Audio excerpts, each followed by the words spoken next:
హైదరాబాద్ నగరంలో నిన్న భారీ వర్షం కురిసింది. కేవలం హైదరాబాదే కాదు, రాష్ట్రంలోని పలు జిల్లాల్లో కూడా దాదాపుగా 8 నుంచి 10 సెంటీమీటర్లకు మేర కూడా వర్షపాతం నమోదైంది. ప్రధానంగా ఉపరితల ఆవర్తనం ప్రభావం కావచ్చు, దాంతో పాటుగా ఎండ తీవ్రత అనేది గరిష్ట స్థాయికి చేరుకోవడంతో కూడా థండర్ స్టార్మ్ యాక్టివిటీ ఏర్పడి రాష్ట్రంలో భారీ వర్షాలు కురిశాయి.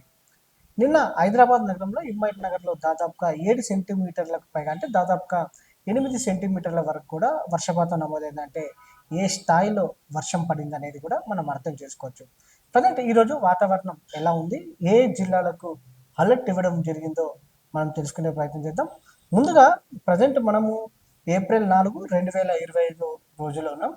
ప్రజెంట్ ఒకసారి ఐఎండికి సంబంధించినటువంటి మ్యాప్ కూడా చూద్దాం. ప్రధానంగా దక్షిణ తెలంగాణ కావచ్చు, తూర్పు తెలంగాణకు సంబంధించి కూడా అలర్ట్ ఇవ్వడం జరిగింది. పలు జిల్లాలకు సంబంధించి దాదాపుగా 18 జిల్లాల వరకు వచ్చినటువంటి విషయం మనం చూడొచ్చు మ్యాప్లో. ఒకసారి సిద్దిపేట చూస్తే మాత్రం సిద్దిపేటలో ఏదైతే కొంత థండర్స్టార్మ్ యాక్టివిటీ ఏర్పడే అవకాశం ఉంది, ఉరుములు మెరుపులతో కూడినటువంటి వర్షం పడే అవకాశం ఉన్నట్టు కూడా ఐఎండి పేర్కోవడం జరిగింది. దాంతో పాటుగా అటు హనుమకొండలో కూడా సేమ్ సిచ్యువేషన్ ఉండే అవకాశం ఉంది. దాంతో పాటుగా ములుగు జిల్లాలో కూడా ఉరుములు మెరుపులతో కూడినటువంటి వర్షాలు కురిసే అవకాశం ఉంది. దాంతో పాటుగా మహబూబాబాద్ కావచ్చు, మహబూబాబాద్లో కూడా ఉరుములు మెరుపులతో కూడినటువంటి వర్షం పడే అవకాశం ఉంటుంది.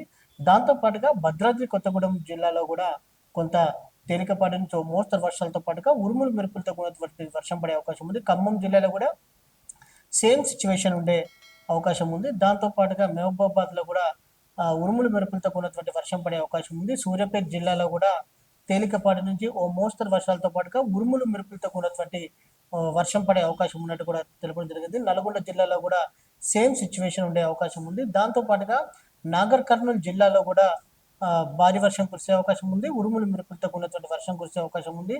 దాంతో పాటుగా వనపర్తిలో కూడా సేమ్ సిచ్యువేషన్ ఉంది. దాంతో పాటుగా జోగులాంబ గద్వాల్ జిల్లాలో కూడా తేలికపాటి నుంచి మోస్తరు వర్షాలతో పాటు భారీ వర్షం కురిసే అవకాశం ఉంది. దాంతో పాటుగా రంగారెడ్డి జిల్లాలో కూడా ఉరుములు మెరుపులతో కూడినటువంటి భారీ వర్షం కురిసే అవకాశం ఉన్నట్టు తెలపడం జరిగింది. దాంతో పాటుగా ప్రధానంగా మేడ్చల్ మల్కాజిగిరిలో కూడా ఉరుములు మెరుపులతో కూడినటువంటి భారీ వర్షం కురిసే అవకాశం ఉంది. అటు ఏదైతే హైదరాబాద్ నగరానికి సంబంధించి చూస్తే మాత్రం ఉరుములు మెరుపులతో కూడినటువంటి వర్షం కురిసే అవకాశం ఉంది. దాంతో పాటుగా ఈదురుగాలులు ప్రధానంగా ప్రజెంట్ మనం ఇప్పుడు చెప్పుకున్నటువంటి అన్ని జిల్లాలకు సంబంధించి కూడా ఈదురుగాలులు కూడా ప్రధానంగా వీచే అవకాశం ఉంది. గంటకు 40 నుంచి 50 కిలోమీటర్ల వేగంతో కూడా గాలులు వీచే అవకాశం ఉన్నట్టు వాతావరణ కేంద్రం చెప్పడం జరిగింది. నిన్నటి అంత ఇంపాక్ట్ ఉండకపోయినా కూడా కొంతమేర ఏవైతే ఎల్లో అలర్ట్ ఇచ్చినటువంటి జిల్లాలు ఉన్నాయో ఆ జిల్లాలలో మాత్రం కొంత తేలికపాటి నుంచి మోస్తరు వర్షాలు కురిసే అవకాశం ఉంది. వర్షం కంటే కూడా కొంత ఉరుములు మెరుపులతోటి వర్షం పడే అవకాశం ఉంది. ఒకేసారి పెద్ద ఎత్తున జల్లులు కురిసే అవకాశం ఉంది.